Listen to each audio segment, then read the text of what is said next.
Hello, good morning, good afternoon pala, good afternoon. Nandito na naman ulit tayo. Another day, another day. Another work, another work. So ito,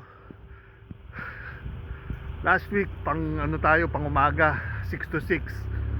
Nag-overtime tayo ng 6 to 6. 16 hours. 6 to 10.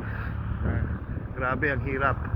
Tapos mga 4 hours na lang tulog mo. Siyempre yung mga activities na 2 hours na ng pag-aayos, 2 hours na pag-aayos pa rin sa umaga. Afterwards, eto, ayan, panggabi na tayo, 6 to 6. Diyos ko po. So eto, nakita ko na rin ang liwanag. Ayan, yan ang liwanag. Yan ang liwanag na naman. Liwanag na naman ulit tayo. Makikita natin ang yan ang trabaho natin dyan, isdaan. Ayan ang dinadaanan ko. Maybe 5 minutes, hindi naman 5 minutes, mga 10 minutes man lang going to work. Ngayon it's March 2. Malamig pa rin. So ito, outfit check. Yan. So I hope na hindi tayo makatulog kasi minsan sa pagod, grabe, minsan kulang na yung tulog mo.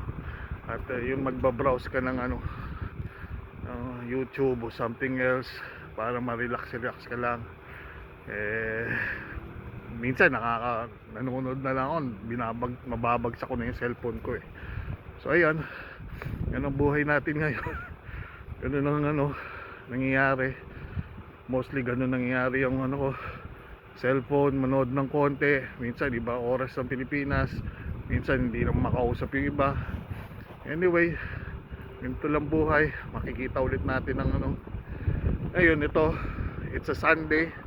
Pinapasok kami ng maaga.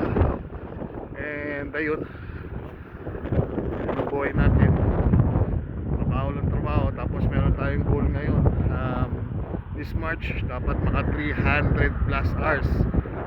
Sana umabot ng 6,000 plus sa salary. Sana overtime. Tingnan natin kung kaya na katawan natin. So anyway, salamat.